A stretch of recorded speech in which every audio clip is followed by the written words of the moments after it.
नमस्कार दोस्तों, आप सभी का स्वागत है हमारे YouTube चैनल भक्ति टून में।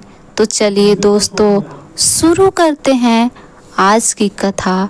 सावन मास की पुत्रदा एकादशी व्रत कथा। द्वापर युग में एक बार महाराज युधिष्ठिर ने श्री कृष्ण से पूछा कि हे प्रभु, मुझ पर कृपा करके यह बताइए कि श्रावण एकादशी का क्या नाम है, उसकी क्या विधि है और उस दिन किस देवता की पूजा की जाती है। तब भगवान श्री कृष्ण बोले, हे धर्मराज, आपका प्रश्न जो है बहुत ही उत्तम है। श्रावण एकादशी का नाम जो है वो पुत्रदा एकादशी है। यह सभी पापों को नष्ट करने वाली है।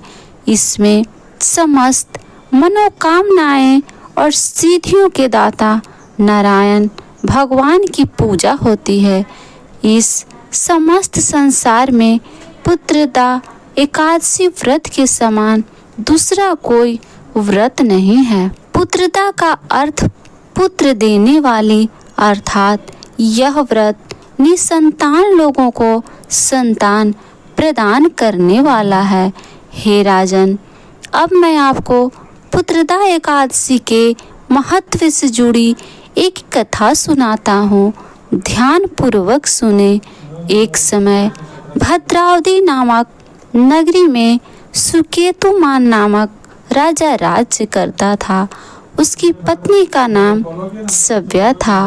राजा के पास धन दौलत, राज आदि किसी प्रकार की कोई कमी नहीं थी, लेकिन उसके कोई संतान नहीं थी।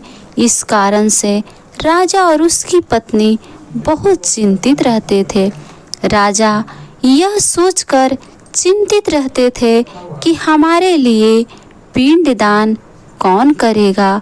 बिना पुत्र के पितरों और देवताओं का ऋण मैं कैसे चुका पाऊंगा। लगता है अवश्य ही मैंने पिछले जन्म में कोई बुरे कर्म किए होंगे, इसलिए ही मेरे पुत्र नहीं हैं। राजा को इस प्रकार चिंता में डूबा देख रानी सव्या भी हर समय चिंतित रहती थी। एक दिन राजा चिंता में इतने मग्न हो गए कि उन्होंने अपने प्राण त्यागने का निश्चय किया, परंतु आत्महत्या का पाप समझकर वह अपना अश्व लेकर सोच विचार में डूबे हुए जंगल की ओर चले गए। वहां अनेकों प्रकार के पक्षियों और पेड़ पौधा को देखते हुए राजा आगे चलते जा रहे थे। वन में राजा ने हाथी को अपनी मादा और बच्चों के साथ घूमते हुए देखा। हिरण को भी अपनी मादा और बच्चों के साथ देखा। इसे देखकर राजा सोच में पड़ गए कि मैंने कई यज्ञ किए, ब्राह्मणों को भोजन कराया, फिर भी मुझे निसंतान होने का दुख प्राप्त हुआ। मैं क्या करूं? ऐसा सोचते हुए राजा आगे जंगल में चलते गए। आधा दिन बीत गया। राजा भूख प्यास में व्याकुल थे। पानी की तलाश में इधर उधर भटकते हुए एक सरोवर की तरफ चले गए। सरोवर में कमल पुष्प खिले हुए थे और बतखें विहार कर रहे थे। राजा ने नजर घुमाकर देखा तो सरोवर के एक और मुनियों का आश्रम बना हुआ था। उसी समय राजा के दाएं अंग फड़कने लगे। राजा ने इसे शुभ संकेत समझा और घोड़े से उतरकर उन ऋषियों के आश्रम में चले गए।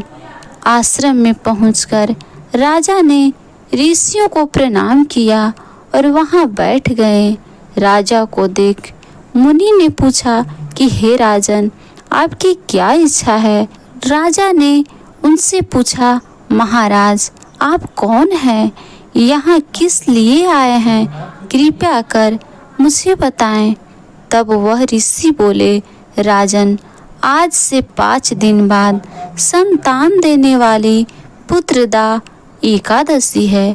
हम विश्वदेव हैं और इस सरोवर में स्नान करने के लिए आए हैं। यह सुनकर राजा बोला, हे महाराज, मेरे कोई संतान नहीं है। यदि आप मुझसे प्रसन्न हैं तो मुझे पुत्र प्राप्ति का वरदान दे। यह सुनकर मुनि बोले, हे राजन, श्रावण मास की एकादशी का नाम पुत्रदा एकादशी है। यह निसंतानों की संतान प्रदान करती है। आप अवश्य ही पुत्रदा एकादशी का व्रत करें और भगवान की कृपा से आपको पुत्र रत्न की प्राप्ति होगी।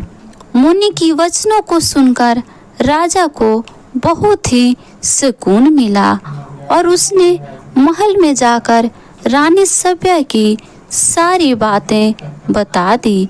और पुत्रदा एकादशी के दिन राजा और रानी सभ्या दोनों ने पुत्र प्राप्ति की इच्छा से पूरे विधि पूर्वक पुत्रदा एकादशी का व्रत किया और द्वादशी के दिन पारण किया।